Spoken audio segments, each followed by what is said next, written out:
people just download whatever Kindle Unlimited author is blowing up on TikTok, but I personally like finding the ones that are hiding a little bit deeper. So today I'm going to be ranking the top 10 best new to me Kindle Unlimited authors that I discovered in 2025.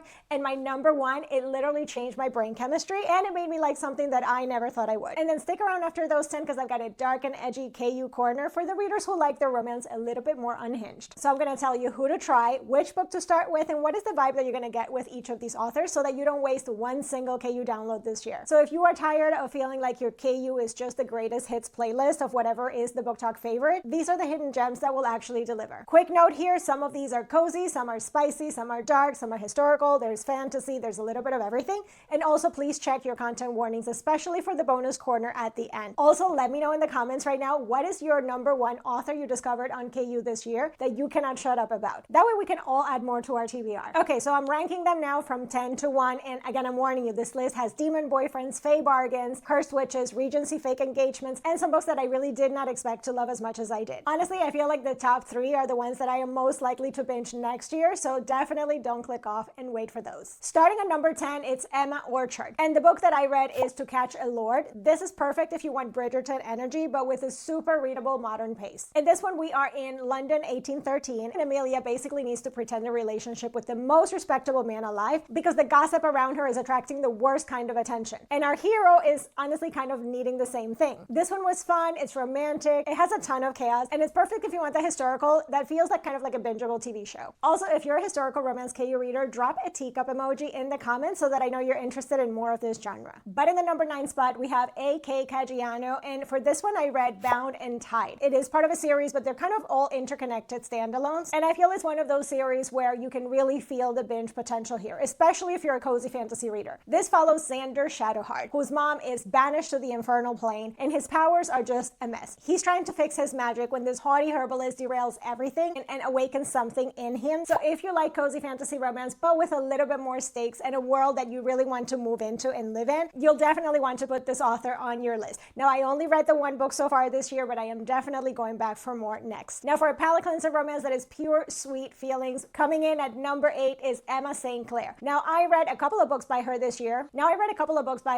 My favorite, and I would start with, is If All Else Sails. It's perfect if you want that sweet, clean romance with great banter and chemistry, and it still feels swoony. You've got a grumpy sunshine-ish forced proximity scenario. She ends up at a rundown cottage with her brother's best friend, who is also a hockey player. She cannot stand him. He's having issues. They're sailing, lots of great summer energy, and it also feels very comforting. The hero's also dealing with grief and an injury, and my one takeaway with the books that I've read by her is that she's definitely a great author when you need something warm and cozy to read. And number 7 totally surprised me is Elizabeth Stevens. And listen, I read 3 books by her this year, and the one I'm going to tell you to start with is The Bone and the Starling. It totally caught me off guard. I absolutely loved it. This is a different kind of historical romance. It's darker themes, it's heavier content. The setup is very intense, lots of content warnings, so definitely check those. But it's a romance that really feels like it's doing something different. So if you're in the mood for a little bit more intensity, this one definitely delivers. And it's also great historical if you want something that almost has like a fantasy vibe to it, like kind of medieval fantasy, lots of like mythology kind of vibes to it. Definitely a great one to read. Okay, now for number 6, this is for my cozy romantasy people. The author that I tried is Gillian Witt, and I read Bargains with Benefits. This is a perfect cozy fantasy romance, and if you saw my recommendations from last year where I discovered Cassandra Odette, if you like Cassandra Odette, you'll definitely like Gillian Witt as well. So in this one, we have a half-fae, Luna, who is trying to save her inn. Her fae father is threatening to sell, and she ends up bargaining with a fae journalist who needs her as a source of information on her father in exchange for him writing about her inn and maybe getting some foot traffic in as well on her business. This one is sweet. It's got that small town vibe,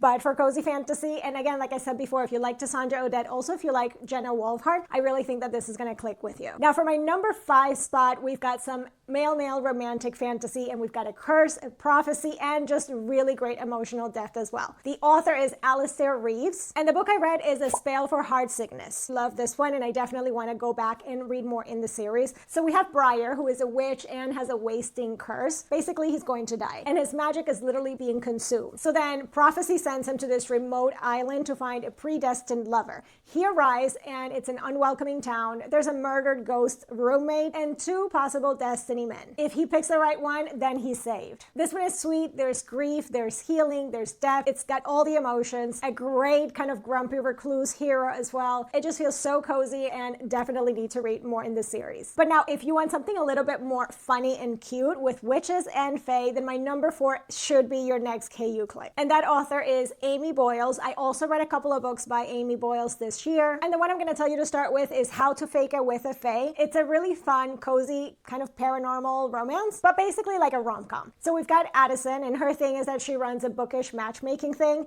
except that she can match herself with a man to save her life. So her family's witch magic is on the line unless she marries. And Phelan, the hero, is this broody fae king who wants revenge on her family. And then he catches feelings, of course, as soon as he meets her. It's definitely giving all the magical hijinks, the banter. There's some ballroom scenes, lots of tight-knit sisterhood. I think if you like Juliet Cross or Hazel Mack, this one definitely hits for that fun, cute paranormal romance lane. Okay, now for the number 3 spot, this is where all the loud chaos and just over-the-top humor comes in. And that is with author Jessica Cage, and the book is I Accidentally Summoned a Demon Boyfriend. And yes, it's exactly what it sounds like. She's the last single friend in her group. She's over it. She's drunk one night. She opens her romance novel and she reads out loud a spell to invoke her fated mate. And the spell actually works, and there is a brooding demon in her apartment. So now she's magically bonded to him and needs to sever that immediately if she wants a normal life again, because now all of his enemies are also coming after her. This one is perfect for fans of Kimberly Lemming or even Shelley Lawrenston. It's humorous. It's a little bit ridiculous in just the best way. I had tons of fun with it. It's the kind of book that's really going to make you laugh out loud. And honestly, I love those kind of books because sometimes paranormal doesn't have to take itself too seriously. Now, if you love funny monster romance, leave me a little demon emoji so that I know that you want more of these here. Okay, now in the number 2 spot, this is for the readers who want a quick and accessible historical series that you can absolutely devour. And the author that I'm talking about is Tracy Sumner. I did read quite a few Tracy Sumner books this year, but in particular, I'm going to tell you about this trilogy, and that starts out with Kiss the Rake Hello. I originally picked it up because it has this beautiful classic clinch style cover. Loved it. And then I stayed because the novellas were so bingeable in this series. So in this one, it's a reverse age gap. It's a second chance romance. It's enemies to lovers.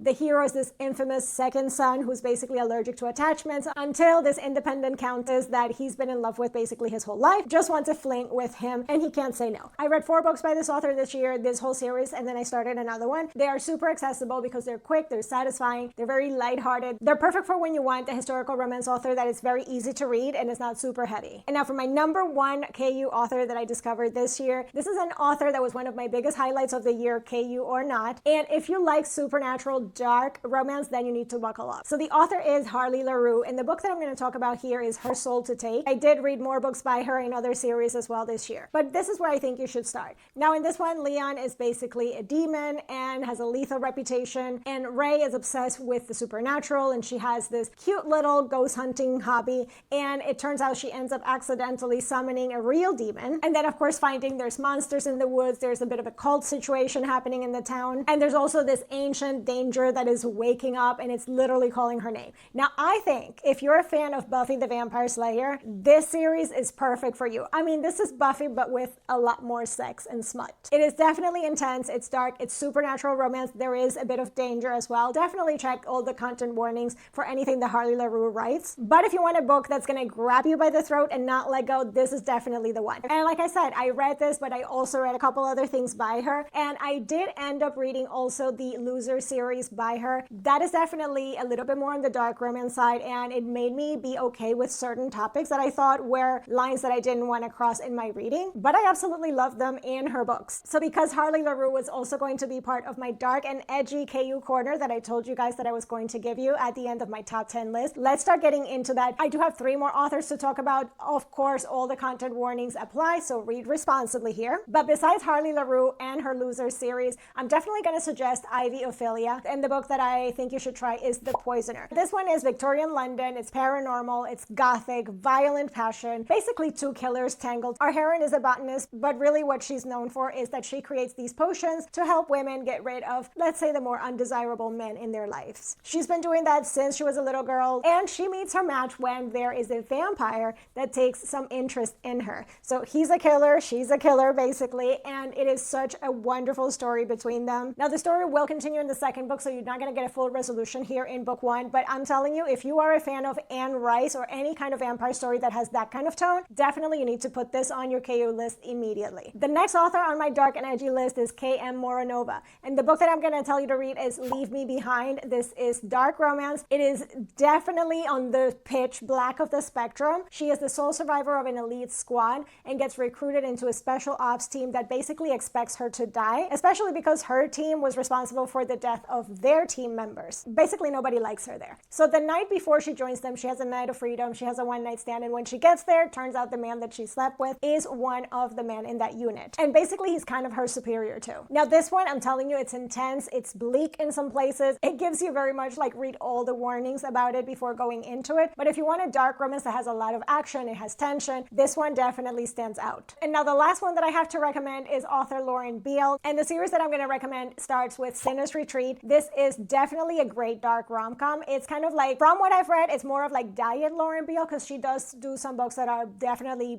darker than this one. This is lighter in the dark spectrum. So each book in the series follows a different couple, and the setup for this first one is absolutely wild. So the heroine is a serial killer, and she's going on a serial killer's retreat, and that's basically to find the killer of her brother. She had also met this guy on a plane getting there. Turns out he's also a serial killer, and they hit it off, and they have a great relationship together, and yes, it turns out he's the serial killer she's looking for. I know this is gonna sound weird, but this one was so much fun. It's just like a great rom-com. It's perfect if you love Brynn Weaver. I read all 3 books in this series, lots of banter, great dark humor. It really is addictive. And we've reached the end of my list. Those are the top 10 new author finds on KU for 2025, plus my dark and edgy corner. If you want me to do more of these, definitely let me know in the comments down below. What is it that you would like me to explore more, whether it's cozy romantasy, monster romance, historical novellas, dark romance. So let me know what lane you want more of. I will also have a poll over on the community tab, so that way you can just go over there and vote. But definitely leave me your comments and let me know what you want more of. If this was helpful to you, don't forget to hit the like button, subscribe to the channel, and hype this video. And don't forget to tell me in the comments down below, what is one KU author that you discovered in 2025 that you think more people should know about and should be reading, especially if it's a hidden gem. Now, I have even more Kindle Unlimited recommendations here on the channel, so I'm going to leave that linked here for you guys, also in the description box, and also my 2025 favorites. But for now, that's all I have for you guys today, and I'll see you in the next video. Bye!